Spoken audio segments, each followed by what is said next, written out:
Scorpio Sky, Christopher Daniels, Frankie Zay, collectively known as SoCal Uncensored or SCU! This is Catch, Hook, and Shoot, the worst podcast I've ever been on.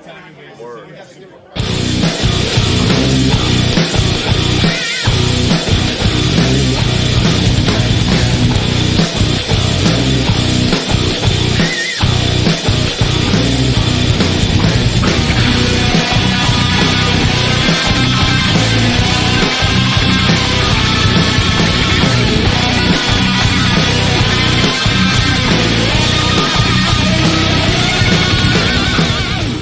What's going on, everybody? Welcome to Catch, Hook, and Shoot. Today is Sunday, February the 2nd. For all you NFL fans, it is Super Bowl Sunday. I want to thank everybody for listening, watching, and subscribing on Spotify, Apple Podcasts, wherever you find your podcast, TuneIn, Stitcher, SoundCloud, Podbean, and any place else, and as well as YouTube for the video feed.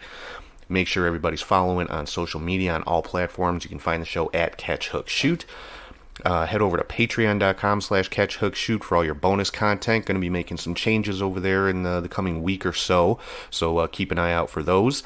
And prowrestlingtees.com/catchhookshoot is where you go for all your t-shirt needs. And if you ever want to send an email with questions, comments, or anything for the show, it's catchhookshoot@gmail.com.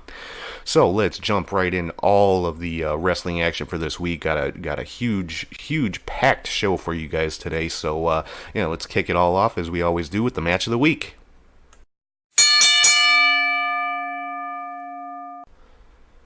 So this week's match of the week might be a little controversial, so to speak, as far as what my pick is, and that is the Men's Royal Rumble from last Sunday. I know a lot of people had some complaints about it, weren't real happy with the way the match started, but I think pretty much everybody liked the way the match ended. And I, personally, I thought the match told a great story. It showed Brock, obviously, as that monster heel, like they always do. He had 13 consecutive eliminations, so he entered at number 1 and eliminated numbers 2 through 14, pretty much as they came in. And then number 15... obviously was Ricochet, was able to last until number 16 came in, which was Drew McIntyre, who was the one to eliminate Brock Lesnar and ultimately win the match and gain that main event spot at WrestleMania. So I thought, for being a 30-person match, it told a good story to build up to that WrestleMania main event and to the eventual winner of the Royal Rumble in Drew McIntyre.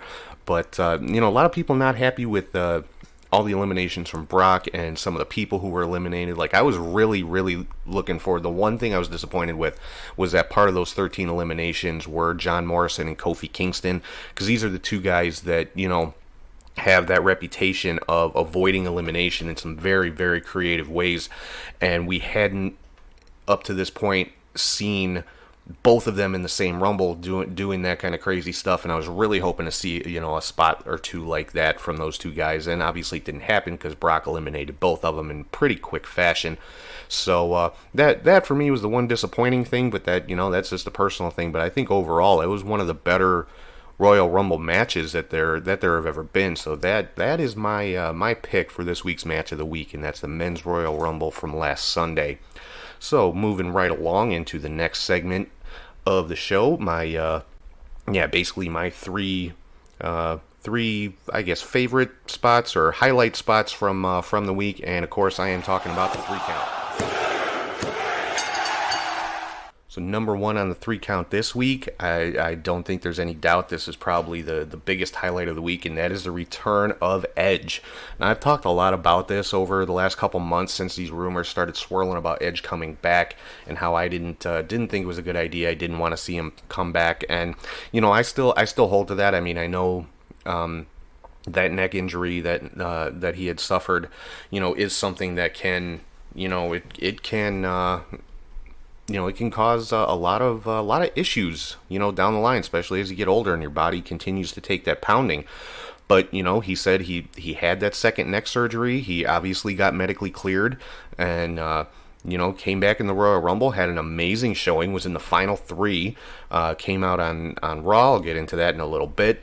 But, I'm happy to say that I was wrong, that he was able to come back, because Edge is one of my all-time favorite WWE wrestlers.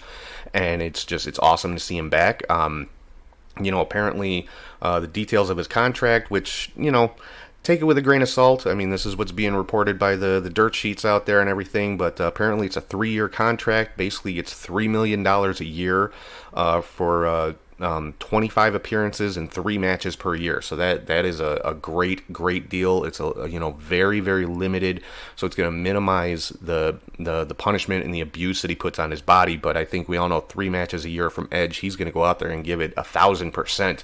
So, in 3 matches, he could very well be taking the same amount of pounding that he would on a full schedule, just because of the way that he works. But I'm really looking forward to seeing Edge back in the ring. Sure, we're going to see him at WrestleMania. Again, I'll get into that in a little bit. But welcome back, Edge. I love it.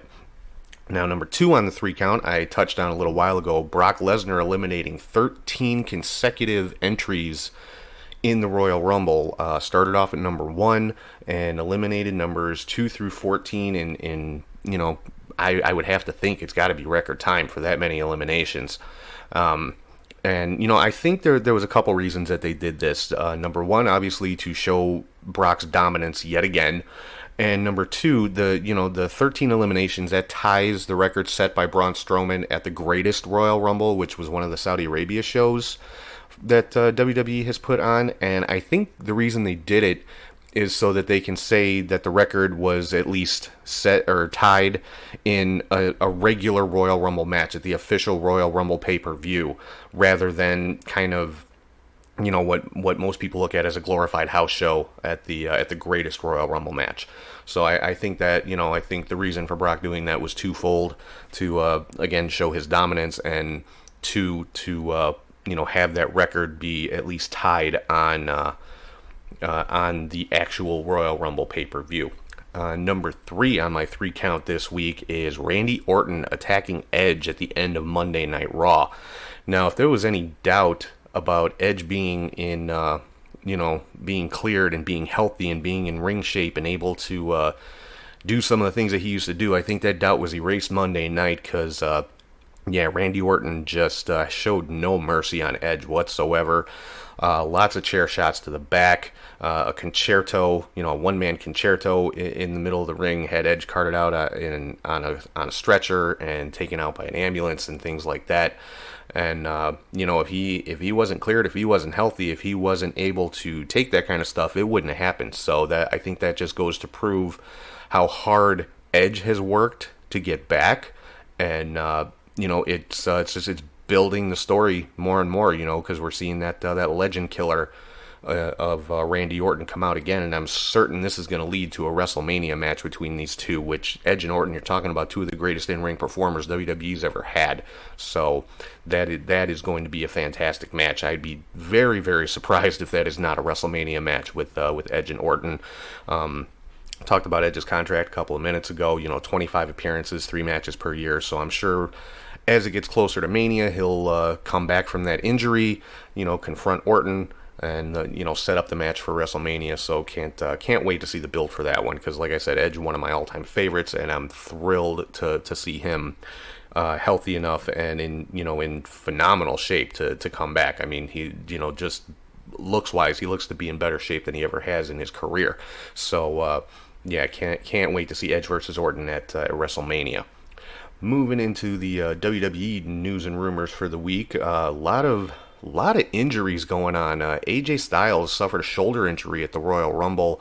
It took a spear from Edge, and it wasn't anything that Edge did, but AJ just, really, really was trying to sell it as such a devastating maneuver, and just basically took a bad bump, landed square on his shoulder, and separated his shoulder. So, hopefully he'll be back for WrestleMania. I'm sure, as long as it's not more severe than, separated shoulder. I don't think it's anything that requires surgery or anything like that. So I think, we'll see AJ back in time for WrestleMania.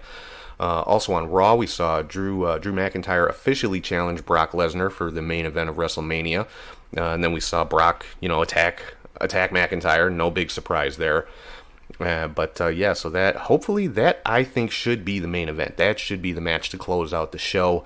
There's been some talk going around that Paul Heyman and Vince McMahon are having a bit of a disagreement as far as which match should close WrestleMania. Heyman obviously wants Drew and Brock, and apparently Vince wants Roman Reigns and The Fiend, which is the rumored Universal title match. So, I mean, I think everybody knows Vince has final say in this, but, hopefully Paul Heyman can exert his influence and get Vince to change his mind. I know that's asking for a miracle, but we'll have to see. But in my opinion, I think it should be Drew and Brock to close out WrestleMania, because Brock Lesnar, and McIntyre as well, obviously, but Lesnar, despite all the squash matches and things that he puts on, is capable of having a great match with a great opponent. I mean, go back and look at the match he had with Finn Balor.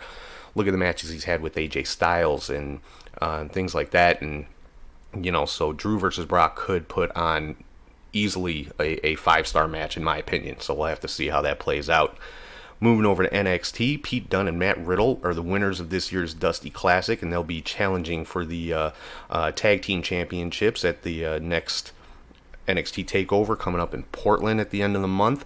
And also found out we're going to see Tommaso Ciampa getting his shot to get Goldie back from Adam Cole.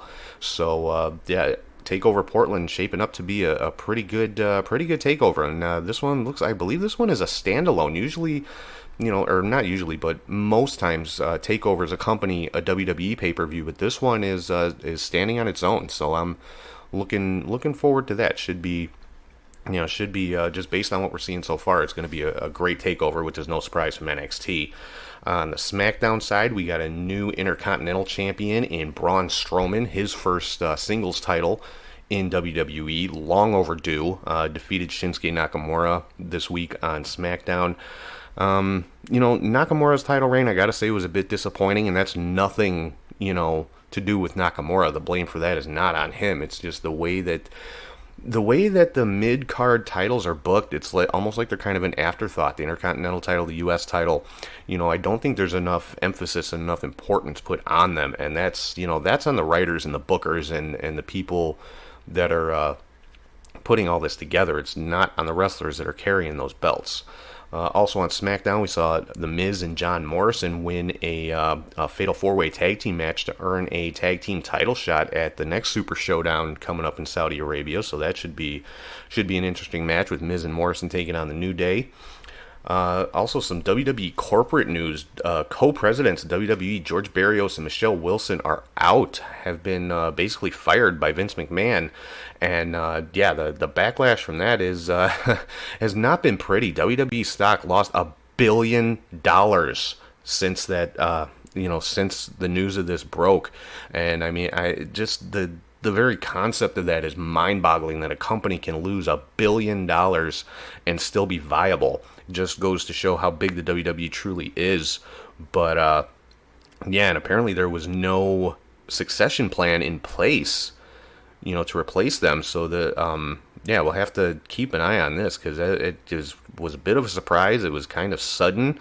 Normally when president or CEO of a company is going to be leaving, I mean, typically you have a plan in place. There's some kind of notice. It's like, okay, 30 days, 60 days, whatever, and so-and-so is going to be leaving and so-and-so is going to be taking over.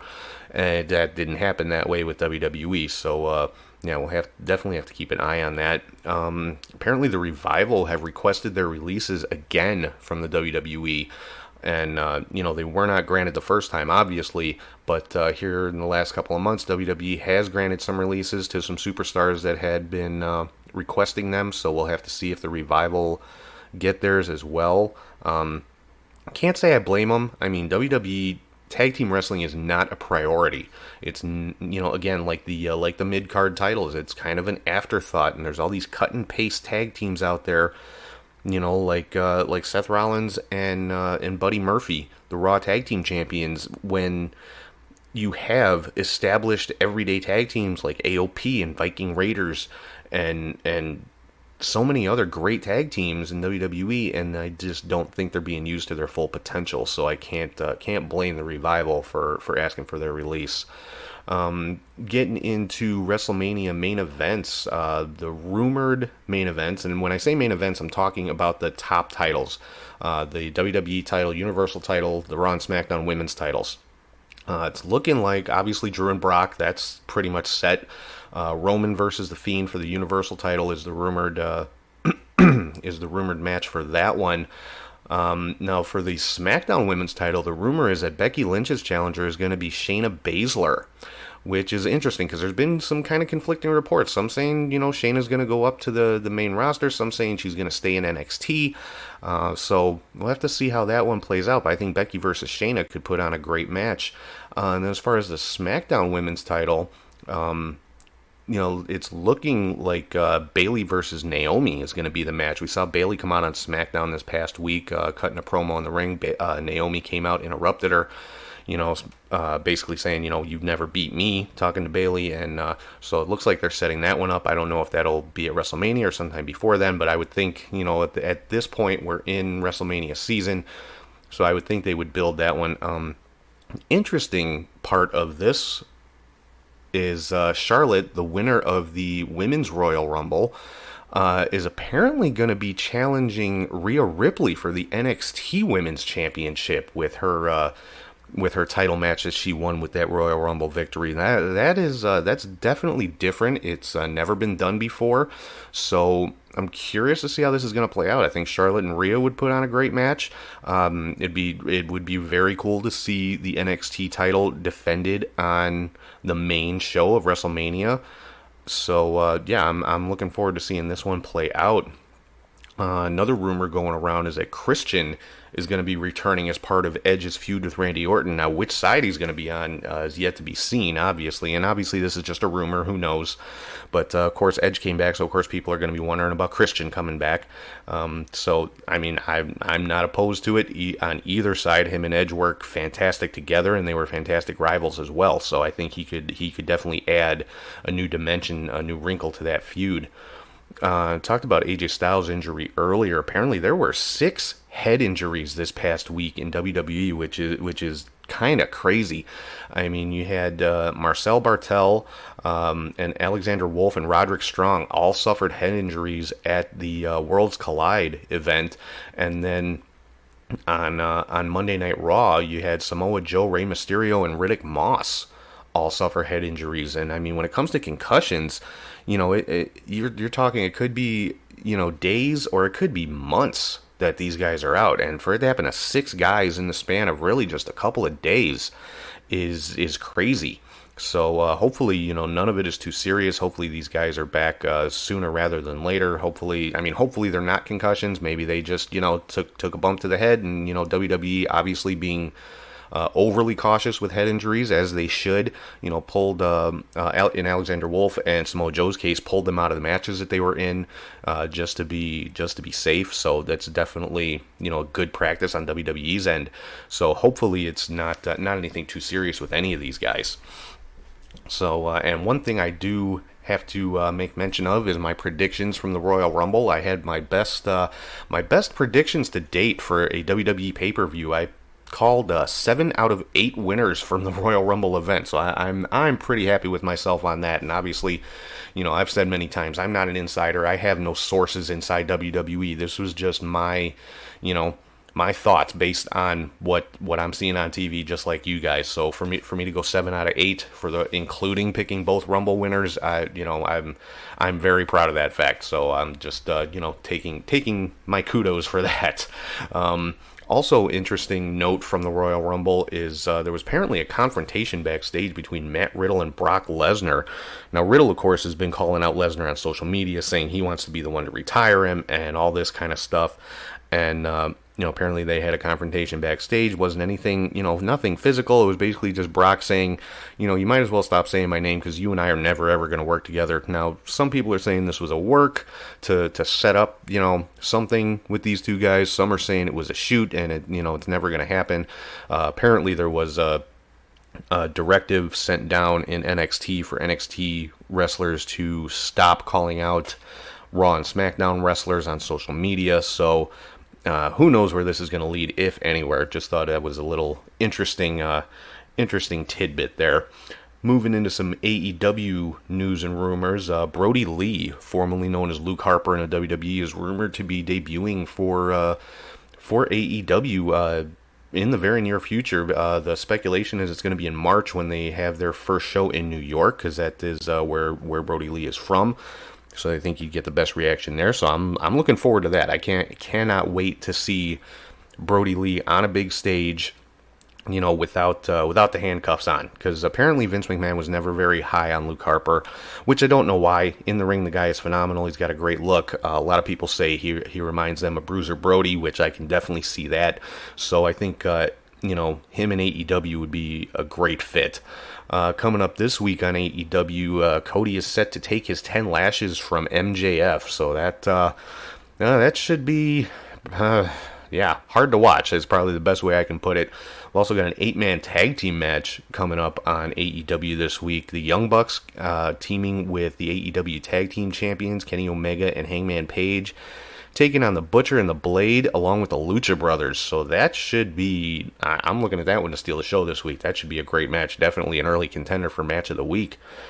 Moving into some New Japan news, it's rumored that New Japan is in talks now with Viceland for a new TV deal. Viceland, of course, the network that airs Dark Side of the Ring and another show called The Wrestlers. So New Japan apparently talking to them about getting back on TV in the U.S., which would be great. I miss watching New Japan. I don't have the New Japan World streaming service just because I can't get every streaming service in the world, guys. But, I would love to see New Japan back on TV. We've also got some new champions in New Japan. Shingo Takagi defeated Hiroki Goto for the Never Openweight title at New Beginning in Sapporo Night 1. And the Guerrillas of Destiny regained the IWGP Heavyweight Tag Team titles from Finjuice at New Beginning in Atlanta. Moving on to Ring of Honor, talked about it a couple weeks ago, or last week maybe, about Marty Scurll re-signing with Ring of Honor, and he also apparently is taking on the role of head booker, and he's wasting no time in, if this is in fact his doing, wasting no time in trying to revamp Ring of Honor and get the fans to come back. Ring of Honor is reintroducing the Pure Championship. Now, for those of you guys that aren't familiar with old school Ring of Honor, the Pure Championship was kind of a secondary title. Last person to hold it was Daniel Bryan, defeated Nigel McGuinness for it to unify the Pure Championship and the World Championship. But matches for the Pure Championship are contested under what's called pure rules. No closed fists, and each wrestler is only allowed 3 rope breaks. So, like, say you're in a submission hold, you get a rope break, you get use the rope to break up a pinfall, and then maybe to break another submission hold, and then that's it. After that third rope break, it doesn't count anymore. So if you're in a submission hold, the ropes aren't going to help you. If you're in a pin, the ropes aren't going to help you. So it's some interesting rules, but that's being brought back on April 10th and 11th. There's going to be a tournament held April 10th in Columbus, Ohio, and April 11th in Pittsburgh. Also, for Ring of Honor, Supercard of Honor coming up on WrestleMania weekend, and big match announced for that, Ring of Honor versus New Japan. Marty Scurll taking on Jay White from the Bullet Club. That should be a great match to watch. And also another event that has been announced is it's called Past versus Present. A lot of past Ring of Honor stars coming back for this one, like Delirious, who still with Ring of Honor, obviously working in a backstage capacity, but doesn't really get in the ring too much anymore. So Delirious going to be on the show, and Alex Shelley, and a lot of old school guys taking on the current Ring of Honor guys. So that should be a fun show to watch. And then coming up this month at a show called Free Enterprise, which is a free show.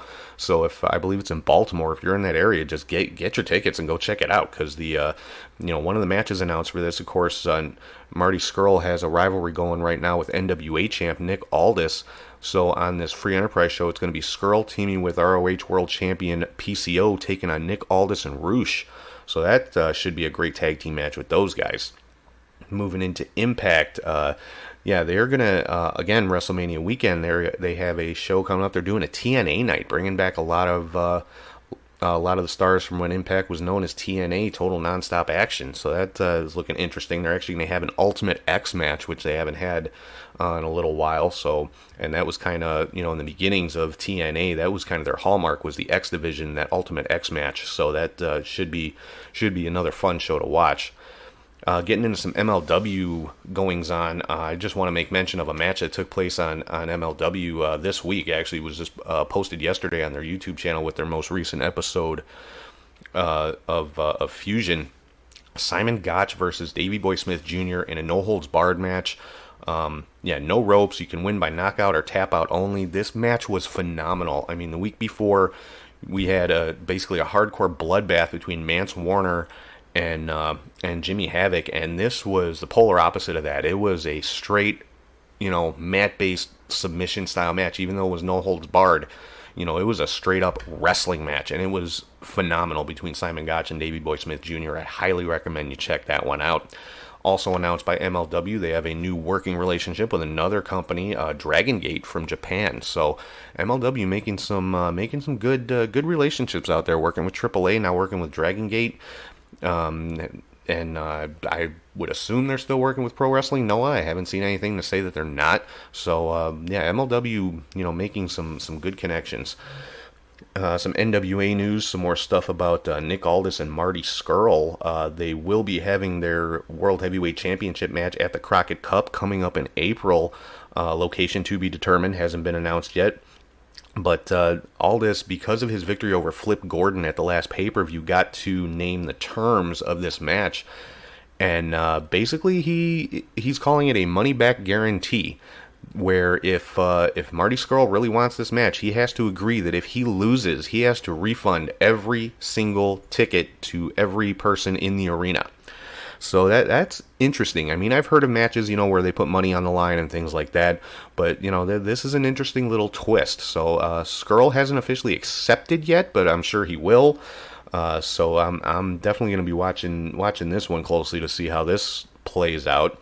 We've also got a new NWA TV champion. Now, this match hasn't aired yet, but Zicky Dice defeated Ricky Starks at the TV tapings last Sunday. So that I'm sure that'll be coming up in the next few weeks on NWA Power. So that's pretty much all I got for news and rumors for the week. So for right now, I am going to kick it over to my buddy Charlie G, and this is this week's Indie Cut.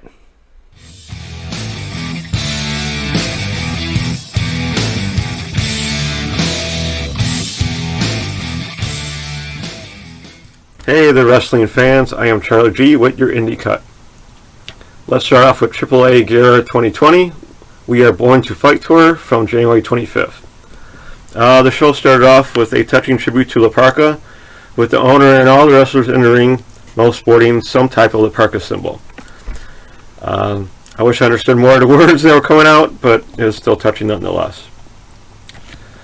Now on to a mixed tag championship with the champions Lady Maravilla and Viano III Jr. retaining in a four-way against Big Mami, Nino Hamburguesa, Lady Shani, and Dinastia, Kyra, and Ariz. This was just a wild match all over the arena, with Lady Maravilla stealing the win over Nino, hitting a second rope when Nino hit a second rope splash on Ariz and Dinastia. Then Viano hitting a double stomp on Nino as he was pinning them for Lady to pin Dinastia to steal the victory. It was a cool segment. This Lady winning, okay. After the match, the AEW Stronghearts beat down Nino and Big Mami. So I guess AAA and AEW are still kind of working together. Next we had Taya, Mr. Iguana, and Masquerita Sagrada defeating Abismo Negro Jr., La Hydra, and Demas, with Masquerita pinning Demas. Which is kind of funny when he's like 5'0" and Demas is this big monster. After the match, they were paying tribute to Masquerita Sagrada for his 20-plus years of wrestling. But Rush and his faction came out to destroy him and take his mask, as they like to do, just as he was about to put on a special mask that he was given. Next we had Ponder Del Norte defeating Octagon Jr., Mr. C's Jr., and Dragonbane, with Kota Jr. pitting Dragonbane. After the match, Hannes came out to beat down Mr. C's Jr., winning his mask and respect. So that's a long rivalry between both families, so we shall see how that goes. Next we had Pagano, Aerostar, and Drago defeating Blue Demon Jr., Chessman, and Monster Clown by DQ when Blue Demon used a hammer on Drago's face. Nasty shot. After the match, Psycho Clown and Murder Clown came out to help Drago and Monster Clown, who got knocked out by Blue Demon Jr. Looks like most of the clowns are making peace once again, so that should be good in AAA. Now on to the main event, which was Roosh, LA Park, and Bestie Del Ring versus Psycho Clown and the Lucha Brothers. This is a great match, of course, with all 6 of these competitors. Usually the referee Tarantes usually is the Rudo's referee, but he was beat up and gave the win to the Lucha Brothers and Psycho Clown after the faction hit 3 low blows and unmasked everyone for a DQ loss. I was surprised to actually see them be DQ'd, but maybe things are changing in AAA. It was a good match, good overall show, but this is a lousy ending. A couple DQ wins at the end of the show, kind of like this, fell flat. Thank you to AAA English Twitch channel for someone to help with some interpretations. With all the match run-ins, it seems like they're setting up a lot of storylines for the year. The next promoted show is February 8th, so check it out if you can. It will be on both Twitch channels. In some sad AAA news, Maxwell, who was 39, had a heart attack on January 20th, who last performed 4 days prior to it. As the last report, he is in stable condition, and prayers go out to Maxwell for a speedy recovery. Now for the FSW Future Stars of Wrestling No Escape show, also on the 25th. The FSW tag titles were on the line with the Champions Project Body Count, which consists of Joe Graves and Hammerstone, losing to Shogun Jones and Special Surprise Kenny King, with Jones landing a reverse roll-up and a kingside kick on Graves to become the new tag team champions. Then the No Limits champion, Remy Marcel, lost his title to Ice Williams in a steel cage match. It was an okay match. For the main event, Killer Cross in what was said to be his final FSW match versus Funny Bone, also in a steel cage. Cross hit 2 Tombstone suplexes for the win in a decent send-off steel cage match. Cross gave an emotional goodbye after 6 years starting in the same arena, saying he doesn't know where he is going next, but he hopes you all come with him. I know I will be one of them. Now for some overseas news at Rev Pro Wrestling Live in Huntington, also from the 25th. Shota Umino defeated my interview buddy Carlos Romo. There is a Rev Pro Undisputed British Women's Title number one contendership 4-way match with Giselle Shaw defeating Debbie Keitel, Casey Owens, and Shanna. The SWE Speed King champion Ricky Knight Jr. retained his title against TK Cooper, and the Rev Pro Undisputed British Women's Champ Zoe Lucas retained against Millie McKenzie. Now we move over to Stardom 9th Anniversary in Osaka from January 26th, and the SWA Undisputed World Women's Title match where Jamie Hayter defeated Utami Hayashi Shido to become the new champion. It was a quick indie week, so next week hopefully there's a lot more news. Finally check in with Indie Mania with the semifinals and the final winners. Chris Bay, the number 2 seed in the Media division, lost to Matt Cross, the number 1 seed in the Dreamer division, and Warhorse, the number 2 seed from the Retro division, defeated Gentleman Jervis, the number 1 seed from the Power Division.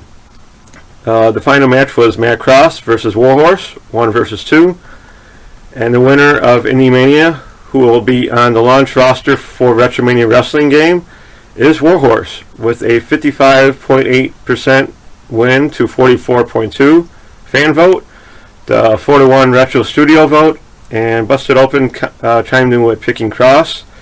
So congrats to Warhorse.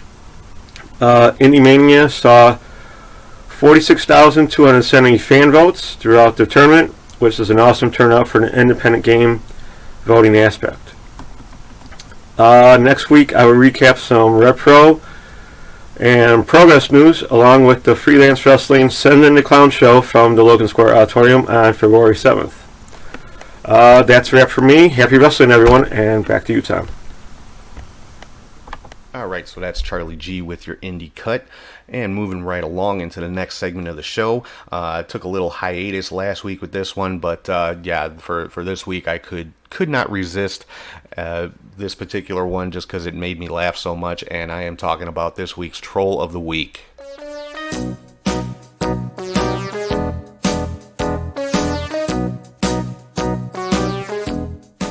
Alright, so the Troll of the Week this week is CM Punk, and this is not me calling out Punk, for being a dick or anything like that, like I normally do with the Troll of the Week. I'm making him Troll of the Week. This is a good Troll of the Week, because it made me laugh, and it was just, Punk just, kind of tongue-in-cheek, and it made me pop. That's the best way I can put it.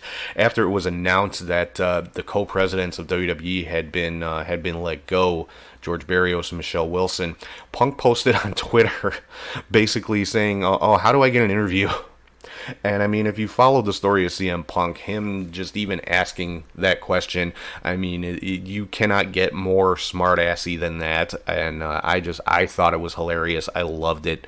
And just that one sentence, how do I get an interview to be president of WWE? I thought it was great. And you know what? They could do a lot worse than CM Punk for the new president. Let's just put that out there. But so this week's Troll of the Week, on a good note, this is actually, me giving kudos to CM Punk, that you can look at this as an award this week, because it's a good thing. This week's Troll of the Week is CM Punk. All right, so moving right along, the next segment of the show, I actually had an interview just this past Friday with Warrior Wrestling promoter Steve Tortorello. They've got a show coming up on February the 15th, Warrior Wrestling 8. Again, as usual, just a stacked card. It's going to be an amazing show. I will be there live again, doing play-by-play on the Podbean app. So if you can't be there in person, or even if you are there in person, download the Podbean app, listen while you're in the arena, so you can have some commentary. Me and Steve talk about that. We go over the entire card, everybody making appearances on the show. So check out this interview with Warrior Wrestling promoter Steve Tortorello.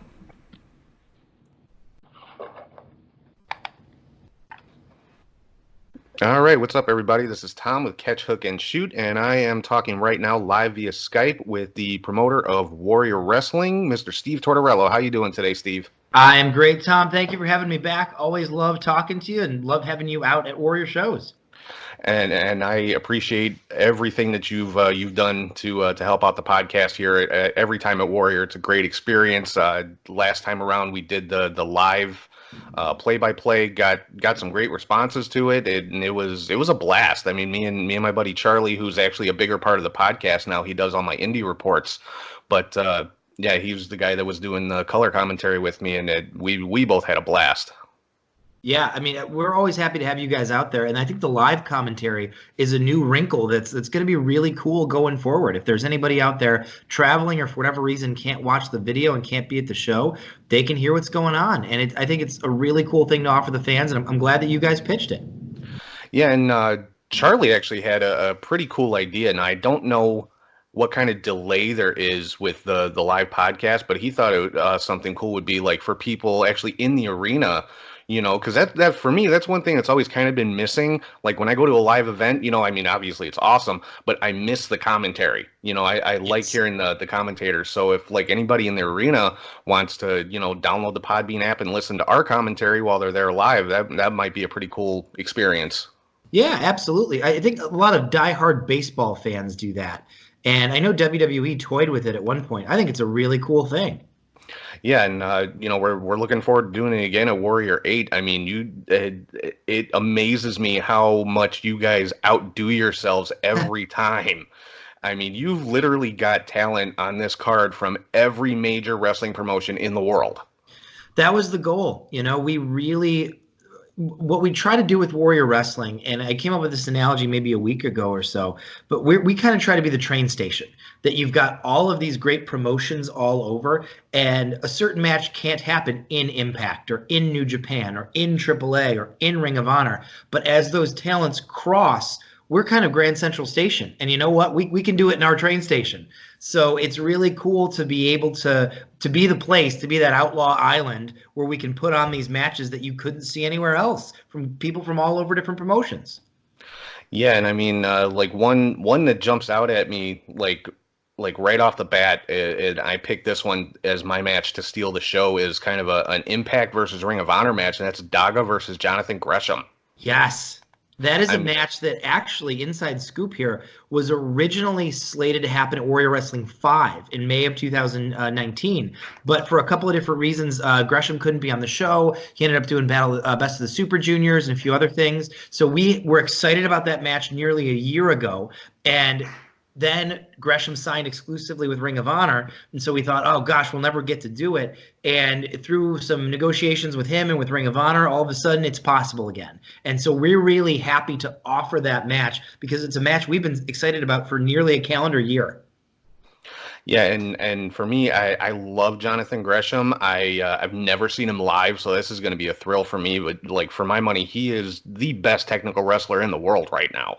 Yes, I really think that there is an elite few, and I think those few are Jonathan Gresham, Zack Sabre, and Alex Shelley. And to see Gresham in action is going to be incredible. On the same night, we get to see Shelley in action. So if you like mat wrestling, Warrior 8 is your go-to. Yeah, and that's always been my thing. Like I love all wrestling, but my favorite is like the mat-based submission style of wrestling. That's really, you know, what gets me. So I'm really looking forward to this one. And then, of course, I know what a big fan of the lucha style of wrestling you are, and you've always got some great lucha matches at Warrior. And this time, of course, no exception. Cavern REO versus Templar EO. Yes. Now, I don't get to follow AAA and CMLL as much as I would like. I've obviously seen Templar EO at the last couple of Warrior shows, and the guy is unbelievable. Yeah. And the other thing too is Cavern REO is kind of the big hot rising star in Mexico, and our audience knows Templar EO from our last couple of shows, and he had Soberano Jr. at Warrior 6 and then Jake Lander at Warrior 7, and our audience has learned, wow, Templar EO is amazing. Most of our audience hasn't seen Cavern REO yet.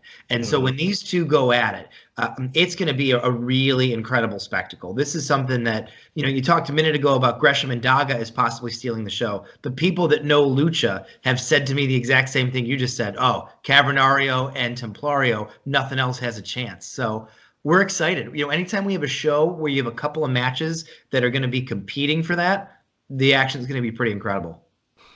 Yeah, and another one that's kind of a clash of promotions. This one being Impact and AEW/MLW, the Rascals and the Stronghearts. Yes. Yeah, so if you're a Japanese wrestling fan, Shima, who's the kind of the centerpiece of Dragon Gate for a very long time, he really originated the style of the Japanese strong style of kicks and speed that a lot of Americans have picked up on over the last decade or so. That much of that comes from Shima and from Dragon Gate, at least the modern version of it. Obviously, New Japan as well. And the Rascals, when they went to Dragon Gate a couple of years ago and trained, that is when their game jumped up. They went from very talented guys to incredibly polished, crisp, quick, unbelievable athletes. So a lot of their current status of who they are and what they can do comes from their time in Dragon Gate and with the Strong Hearts. And so Shima went on to form the OWE and then join AEW here in the United States. And so it's really this incredible clash in some respects, an American team versus a Japanese team, but their training and their styles are so similar, it's going to gel perfectly. And I think this is another one where people are going to be chanting, "This is awesome," when the time this match is over. Oh yeah, definitely. I'm looking for a lot of a lot of OMG moments in that particular one. That's going to be calling that one live is going to be hard to keep up with. I mean, calling the luchador match at the last one was Oh man. oh my, that was definitely a challenge, but I think we did all right with that one. So I'm looking forward to this one too. And then again, another, last couple show you had a couple of Hall of Famers, in Mick Foley and Kurt Angle, and this time around you got Bully Ray, and he's actually got a match against Brian Pillman Jr. Yes. So the last few Hall of Famers were just kind of special attractions. Mick got a little physical and beat up Frank the Clown a little bit. Kurt, not so much. But this time we've got a bona fide Hall of Famer who's going to fight. And that's the unique spin on this. Bully Ray, obviously, is Bubba Ray Dudley, ECW original and legend, and one of the corner pieces of that company. Then WWE, his huge run against the Hardy Boys, Edge and Christian, TLC matches, you name it. Hall of Famer in WWE, Hall of Famer in TNA when he reinvented himself as Bully Ray. Now he's tearing it up in Ring of Honor. This guy has been literally everywhere. He is one of the voices and minds of wrestling, and he's coming to Warrior, and he's facing Brian Pillman Jr., who everybody at Warrior knows is one of our favorite fan favorites. And not only is it a generational match, the young, up-and-coming, energetic Pillman versus the tough, brawling veteran, it's also got another layer to it because Brian Pillman's father and Bubba, Bully Ray, were contemporaries in ECW. They shared the ECW locker room in 1996. And so now Bully is facing the son of somebody that he changed the game with. That's pretty darn cool, we think. Yeah, definitely. And Bully Ray, he's one of a very, very few guys who was part of a majorly successful tag team and then, went on to become a top singles guy. That doesn't happen very often. I mean, I want to say like Bully Ray, Edge, and Shawn Michaels are like the three top guys that have done that. That's about it. I'd maybe throw Jeff Hardy in there to some extent. But yeah, I mean, Bully Ray, especially in TNA, and that long run he had where he reinvented himself as Bully Ray, either with aces and eights or just as the top heel in the company, his promo work was always unbelievable in ECW. Then all of a sudden in TNA, he upped his game even further and became literally the centerpiece character of the company. He carried that company for a couple of years there. And it's really incredible to see. And then he's been able to shift back into tag team wrestling a little bit back with WWE. And now in Ring of Honor, he's kind of become the elder statesman, the evil heel elder statesman, but another centerpiece of that show. So here's a guy who has been at every level, done every facet of the game, and he's probably still doing his best work right now. So we're just thrilled to have him. Yeah, and I can't wait, and I'm sure he would pound me into the ground for saying this, but I have met Bully in person. Despite his character that he does not turn off most of the time, he is a really, really nice guy. Yeah. Usually, if you get a guy who's really smart and really understands things and works with other people, that tends to translate into being a good guy in general.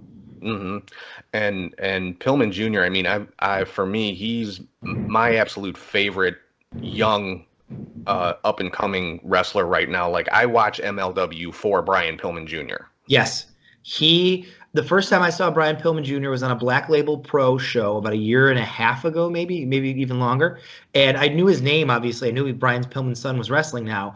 And he was still kind of green at the time, but he just had some intangible. There is something about him that when he walks out and when he does everything, this kid is a star. He is just a star. I feel the same way about Brian Pillman Jr. as I did when I saw a young Tessa Blanchard in 2017. She's just a star.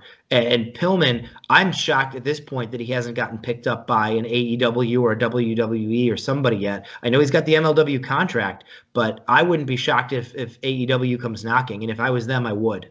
Yeah, definitely. I definitely expect him to see him on he's already on a fairly big stage with MLW, but I expect to see him on an even bigger stage sooner rather than later. Agreed. You can't keep, as long as everything keeps progressing, you cannot keep a star like that down. Yeah, and then moving into what I'm thinking might be the most fun match of the night is the Impact Tag Team Champions, the North, taking on the Space Pirates. When you said fun, I knew exactly which match was next. Yeah, I mean, I the first time I ever saw the Space Pirates was at Warrior Wrestling, and the one guy, you know, I'm like, is he really wrestling with a monkey mask and a tail?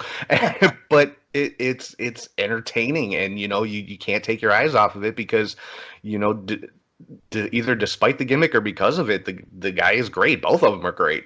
Yes. I mean, it is the first time I ever heard of Space Monkey was in 2016, and he was going to be at a Chikara show that I was going to see at the Logan Square Auditorium.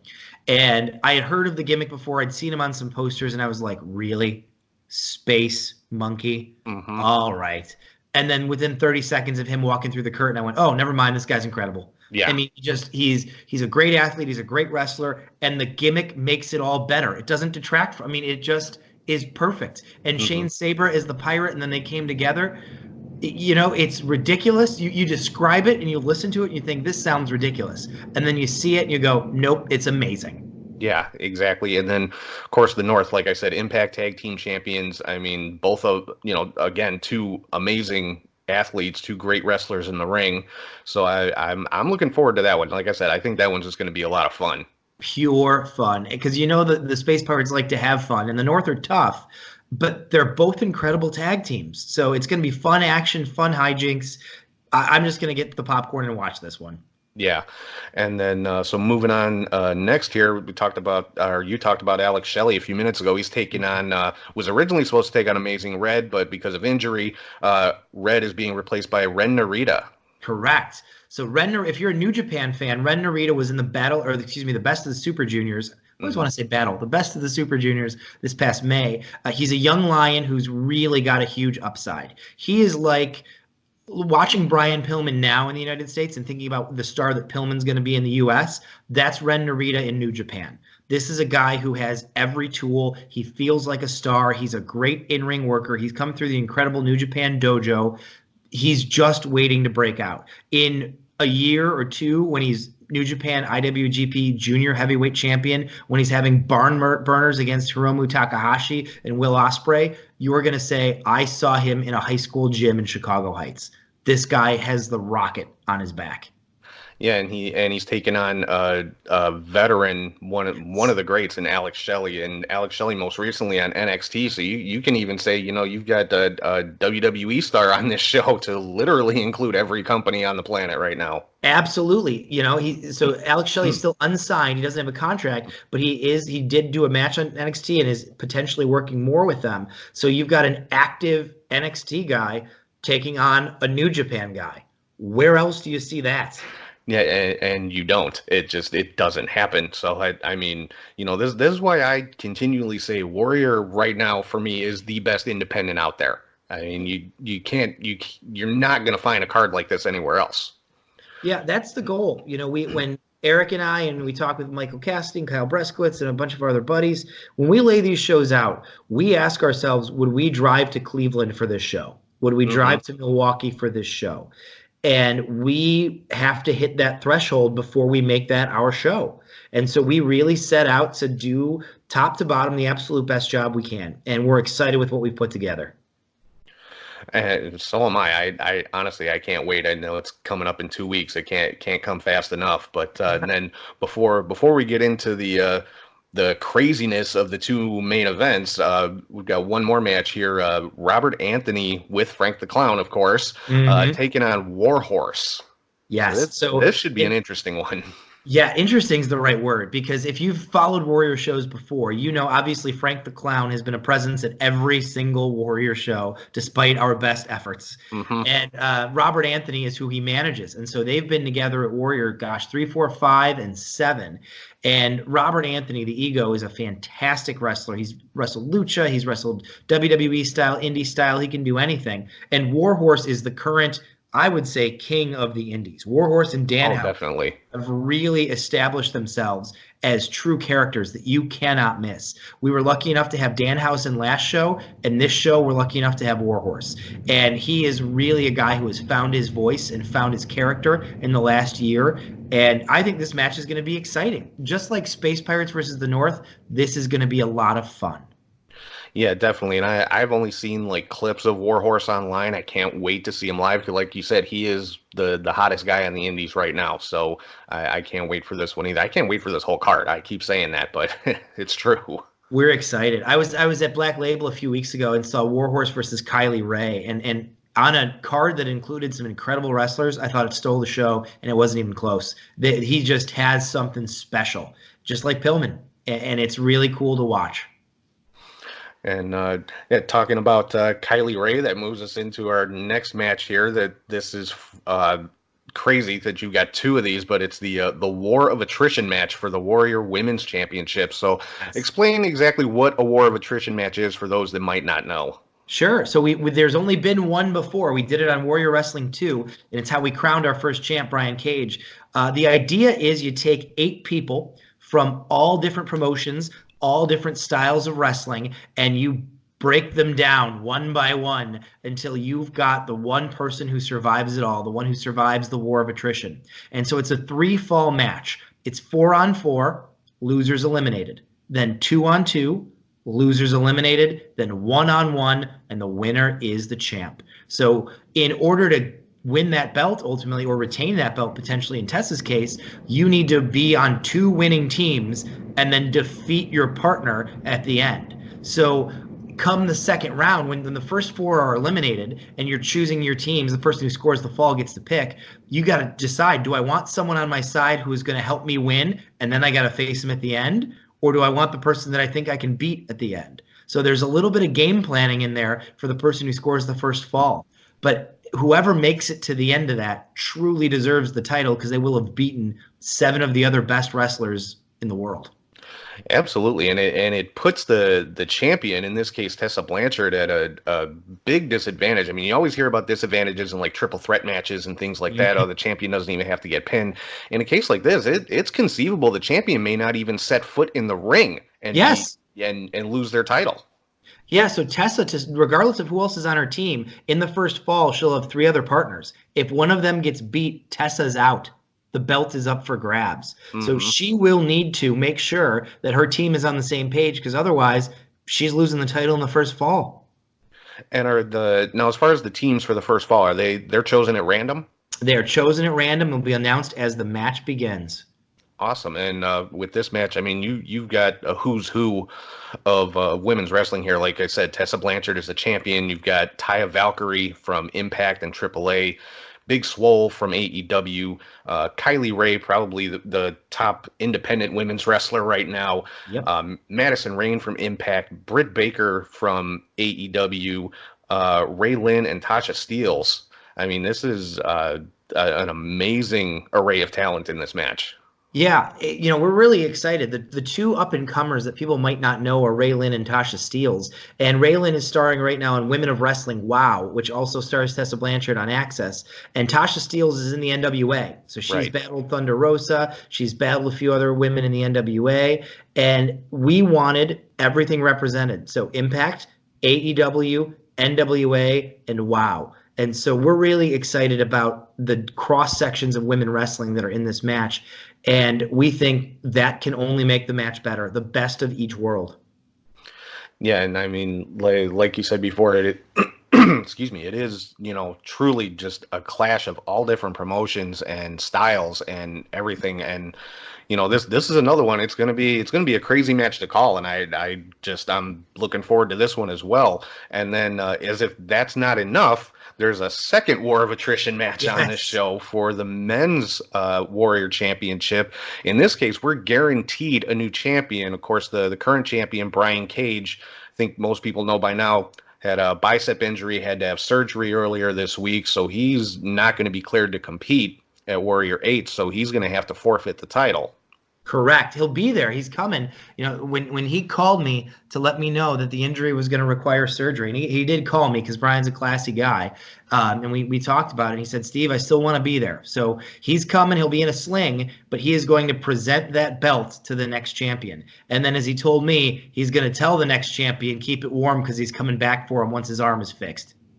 Yeah, and that I when I shared that post on Twitter, I said the same thing. I'm like, I'm sure he's going to be coming back for his title come Warrior 9. So, the new champ shouldn't get too comfortable. But an interesting twist on this one, since Cage is not able to compete in the War of Attrition match, he's going to be selecting his own replacement.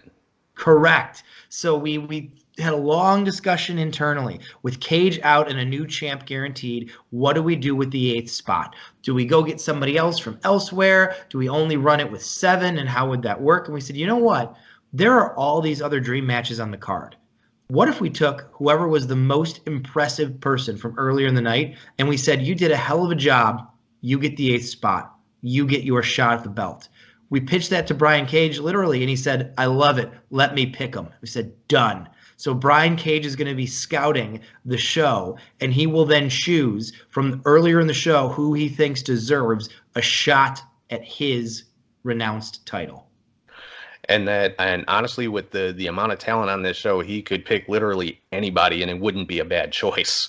Yeah, it's funny. I was talking to somebody online, and they said, well, who could it be? And we were going back and forth. Maybe it'll be Shima. Maybe it will be Bully Ray. Maybe it'll be Trey Miguel from the Rascals. Maybe it'll be Cavern REO. Maybe Warhorse. Maybe Kylie Ray. There's all of these options, and all of them are great ones. We talked about how incredible Gresham was. Can you imagine if it's Gresham? So there are so many guys and girls that could slide into this spot and become a total wild card in the match. Yeah, and you bring up an interesting point, and I don't know if I actually considered this, but he could conceivably pick a woman. What if he picks the winner of the Women's War of Attrition match? You could have a double champion on your hands.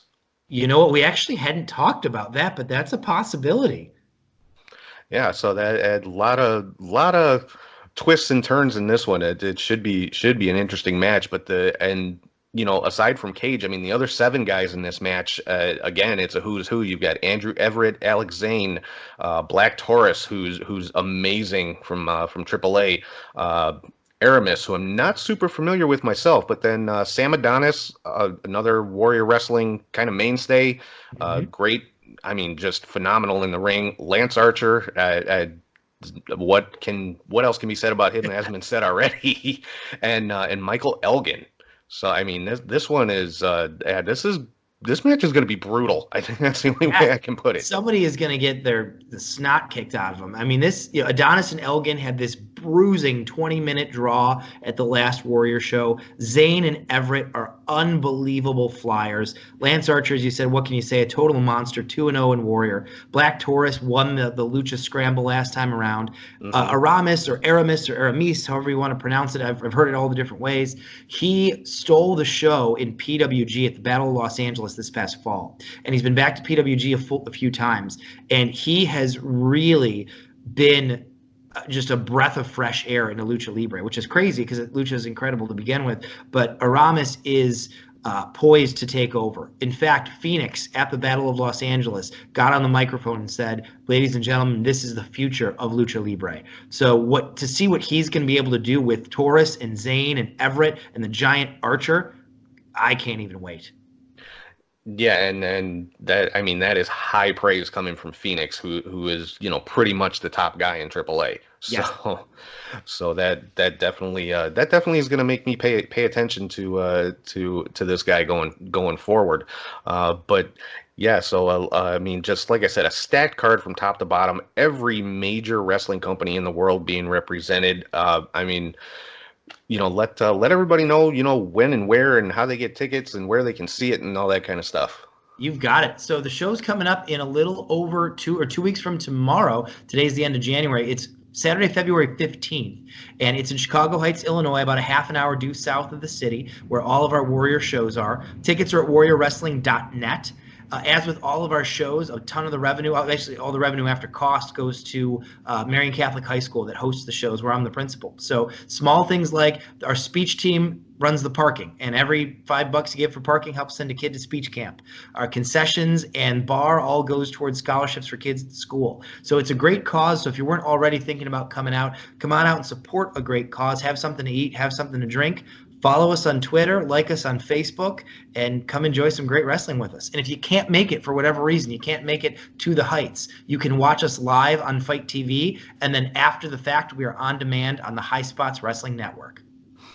That's awesome, man. Of course, if you can't do any of that stuff, it'll be live play-by-play by me and my buddy Charlie on the Podbean app. Podbean, yeah. If you can't watch, or even as you mentioned earlier, Tom, if somebody's in the house and maybe wants to get the commentary while they're watching the matches, download the Podbean app. Absolutely. So, I mean, there is no excuse not to follow this show one way or the other. There's absolutely no reason. Yeah, if you like wrestling, and this is usually our goal, that if you like wrestling, we've got mat style wrestling, we've got lucha wrestling, we've got indie wrestling, we've got high flying wrestling, we've got women's wrestling, we've got a WWE Hall of Famer. There is something for you if you like wrestling. If you can't find something you like on this show, I just don't think you like wrestling. And I would tend to agree, because I've been to, I think, every show since Warrior 5, and I've never seen a bad match, never had a bad time. And one thing we didn't talk about, the VIP Fan Fest before the show.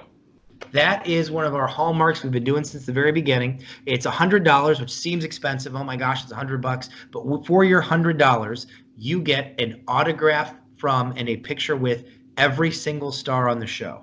At last count, that is 40 wrestlers, including Alicia Atut from Canada and MLW, our guest hostess. So you get 40 autographs and pictures. That's $1.50 per person, per wrestler.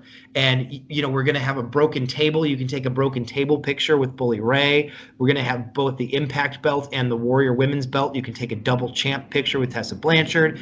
You get to meet everybody, hang out with everybody, catch up with Tom and the other podcasts and various vendors. It really is a wrestling party. So if you are anywhere in the area, don't just come to the show. Come out early for the Fan Fest. You will not regret it.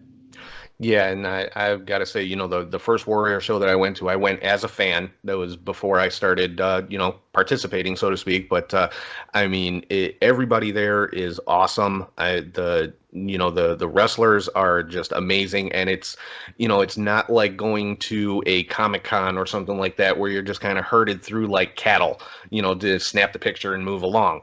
You actually get that minute or so to say hi and talk and shake hands and get your picture and get your autograph and, just walk around and, just meet everybody and check out the merchandise and things like that. It's an awesome time for, like you said, if you're a wrestling fan, there is going to be something there for you. Yeah, our goal is to make it a wrestling party. Like you said, not a cattle meet and greet at a big con, but a party, hang out, talk to people, talk to this. And one of the things that's so cool for me is seeing people who have come to all the Warrior shows who have now made friends with some of the guys that are on all the shows. So with Pillman or Adonis or Tessa, and they see them again at the show and pick up a conversation they left off on 2 months ago.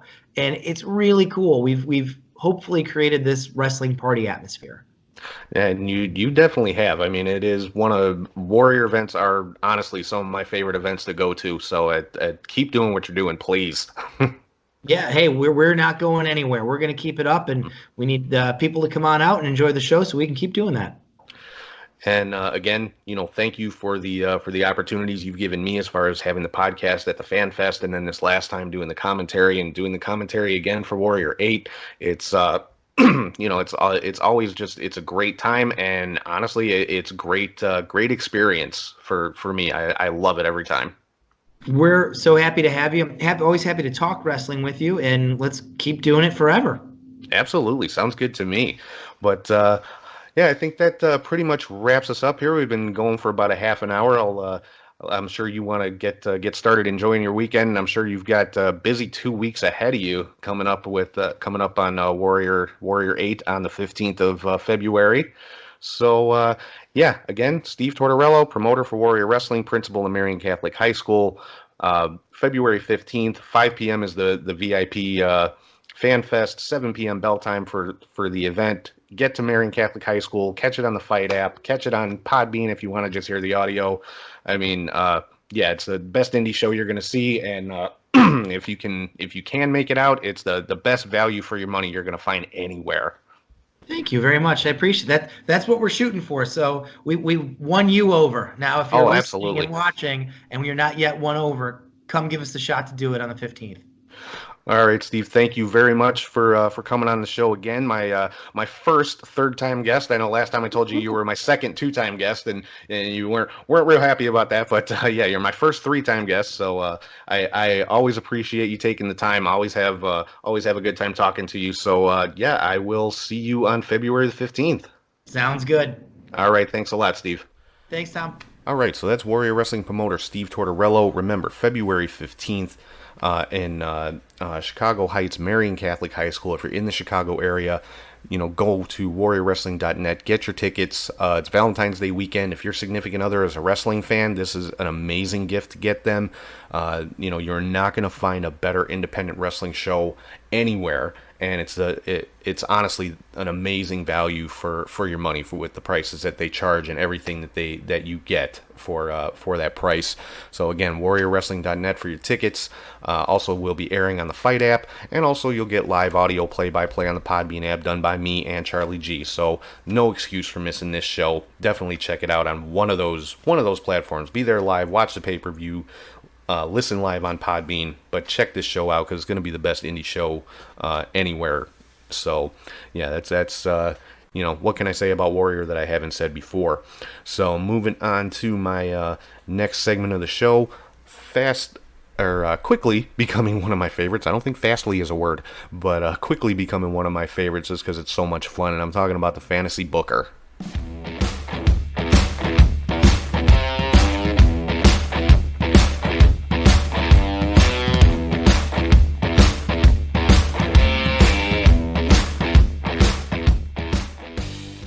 All right, so the Fantasy Booker this week, I actually touched on a couple of minutes ago when I was talking about Brody Lee, and this match is, I think it would just be amazing to watch because these guys are so similar, and I'm talking about Brody Lee versus Bruiser Brody.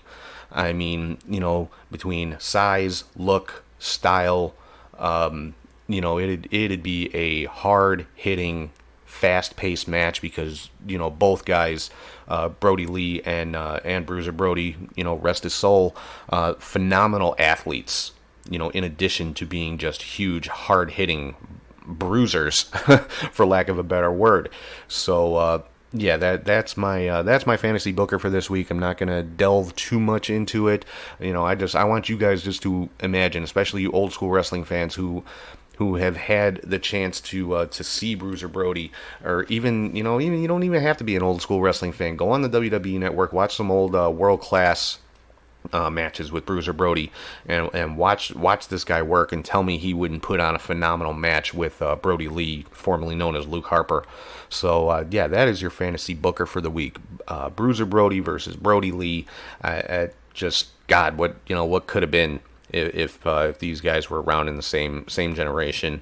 So moving on to basically the last segment of the show, and this one, again, I don't think this is going to be too popular of an opinion, but that's kind of the point, and of course I am talking about the weekly hot take.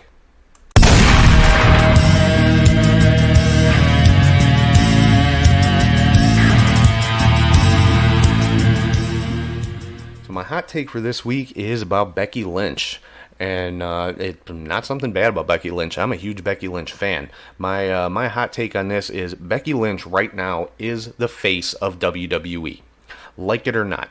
There's so many people out there that want to, downplay how important Becky Lynch is to the WWE or how good she is. They say, oh, she's boring, she can't wrestle, and there's people who say, oh, Seth Rollins' girlfriend, blah, blah, blah, blah, blah.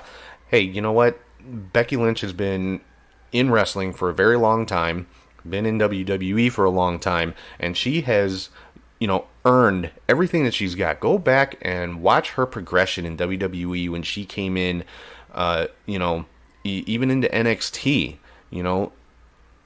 just watch her progression in NXT. And then when she was brought to the main roster, she was paired with Charlotte and Paige, two of the biggest women's stars in WWE, and she, you know, kind of got lost in the shuffle and pushed to the background, and then, you know, came to the forefront a little bit, had a title run. She was the first SmackDown Women's Champion, then she lost that title, and again, you know, kind of faded away a little bit, and then had this huge resurgence with you know, the invention of the man character for her, and you know, she, I like it or not, she is the face of the company right now. It's not Roman Reigns, it's not Seth Rollins, it's not The Fiend, because The Fiend, you know, as good as Bray Wyatt is, don't get me wrong, I love The Fiend character, but that's not marketable. You're not going to see The Fiend on Good Morning America or anything like that, but you will see Becky Lynch. You know, she's got that John Cena type quality. She's got a great look. She's great with people.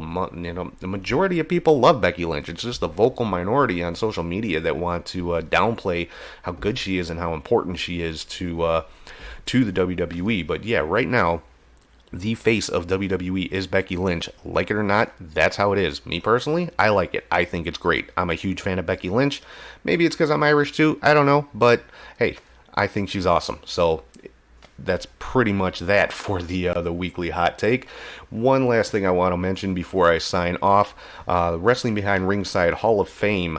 My buddy Archie Cowboy Coughlin, of course, host of the Wrestling Behind Ringside podcast, has a Hall of Fame ceremony every year. Nominees will be dropping this year on May the 11th. There will be 2 nominees per wing. Head over to WrestlingBehindRingside.com. Check out the current Hall of Famers and all the different wings that they have. Voting, there will be 2 nominees per wing. Voting will be on Twitter. There is a fans wing, which the nominees for that will be drawn from the Wrestling Behind Ringside Facebook followers. So, you know, head over there, give them a follow, check it out. You know, Archie knows his stuff when it comes to pro wrestling. It's a great podcast, so definitely, you know, check that out as well. They'll also be unveiling what they're calling the Forever in Silver plaque live on Facebook the day that the inductees are announced, so which is to be determined. They haven't announced that date yet, but the nominees will be dropping on May the 11th, so make sure you're following Wrestling Behind Ringside on Facebook and on Twitter. Head to WrestlingBehindRingside.com, get all the info on that, check out the current Hall of Famers, and yeah, follow along on social media, see who the newest batch of Hall of Famers are going to be for Wrestling Behind Ringside. So with that, I am going to sign off for today.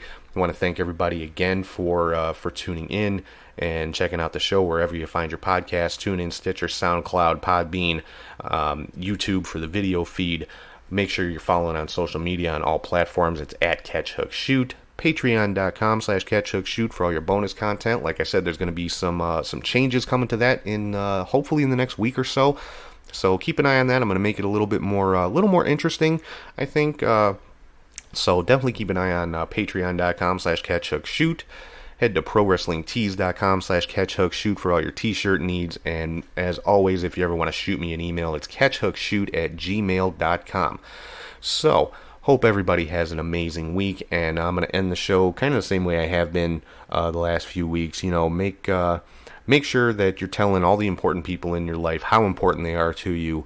Make sure you're showing them how important they are to you, because you never know what's going to happen day to day. And to steal a line from JR, tomorrow's not guaranteed. So, you know, forgive and, yeah, just keep the people that are important to you close to you, and let them know how you feel. Don't be, you know, let go of your pride, and just don't be afraid to say, hey, you're important to me. So, yeah, with that, hope everybody has an awesome week. Enjoy all the great wrestling that will be coming up this week, and I will talk to you guys soon.